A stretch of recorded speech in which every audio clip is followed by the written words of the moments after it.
So, how does fear work? Fear. Humanity's favorite overreaction, the invisible hand that slaps your brain whenever life looks even slightly unpredictable.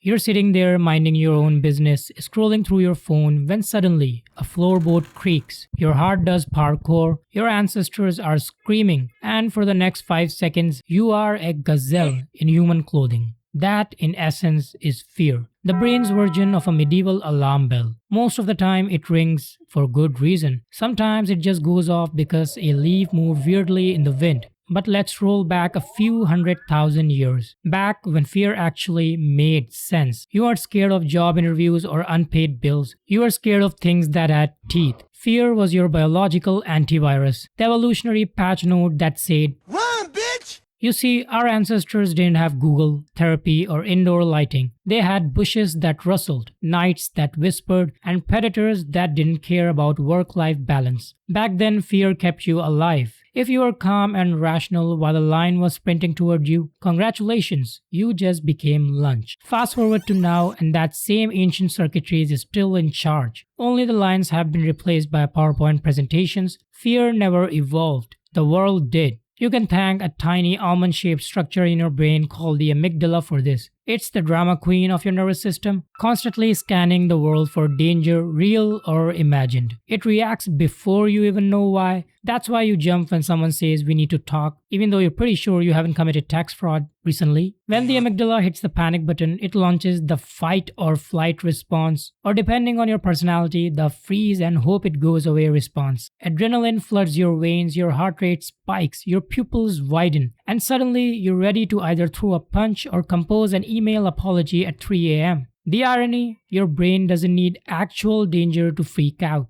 Just the idea of it is enough. That's why you can be safe in bed, watching a horror movie and still convince yourself that something's definitely standing behind the curtain. Your prefrontal cortex, the logical part of your brain, might know it's just pixels, but your amygdala's like, in that way, fear is kind of like bad Wi-Fi. It doesn't always make sense, but it interrupts everything anyway. And yet, not all fear is bad. A healthy amount keeps you alive, and more importantly, keeps you from doing stupid things. Fear says, don't text your ex. Fear says, maybe don't lick that socket. It's nature's little whisper of self-preservation. But the problem is that evolution didn't come with a settings menu. Fear doesn't know how to scale down. It treats every threat like a tiger, even if it's just an awkward silence. That's why people have phobias. Your brain decides, for no apparent reason, that spiders, clowns, or the number 13 are out to kill you. It's like running antivirus software that keeps flagging the calculator app as Trojan virus. And somehow humans have managed to enjoy fear. Horror movies, roller coasters, haunted houses. We literally pay money to feel unsafe. As long as there's a Wi-Fi and a snack bar, it's the biological equivalent of sticking your hand in fire just to say, wow, that's warm. Why do we do this? Because adrenaline feels good. It's the same reason people skydive, binge true crime, or open the comment section. It's a chemical cocktail of panic and pleasure. Your body is screaming, I'm dying, while your brain calmly replies, yes, but this is great content. Fear, of course, isn't just biological, it's cultural currency. Entire civilizations are built on managing it. Politicians, advertisers, and religions have all learned that a little fear goes a long way.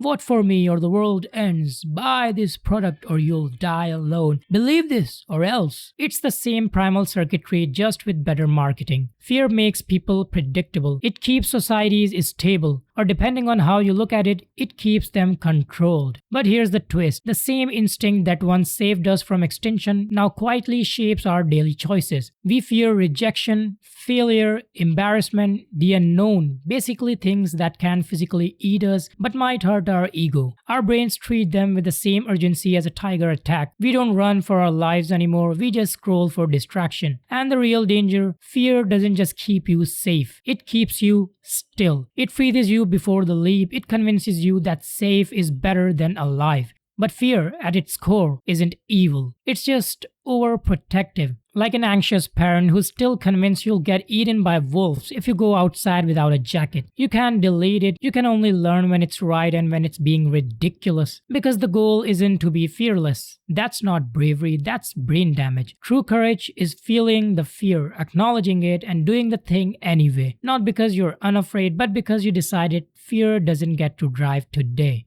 So, how does fear work? It works exactly the way it always has, by overreacting, overprotecting, and occasionally saving your life in the process. It's the body's oldest operating system is still running on prehistoric code, trying to navigate a world of traffic lights, deadlines, and existential dread. Fear is both our shield and our cage. Our survival instinct and our anxiety disorder is the reason you're still alive and the reason you sometimes forget to live. But maybe that's the point, because the absence of fear isn't peace, it's emptiness. Fear reminds you that something still matters enough to lose, that life, however ridiculous, is still precious enough to panic over. And that's how fear works, chaotically, beautifully, and exactly the way it's supposed to.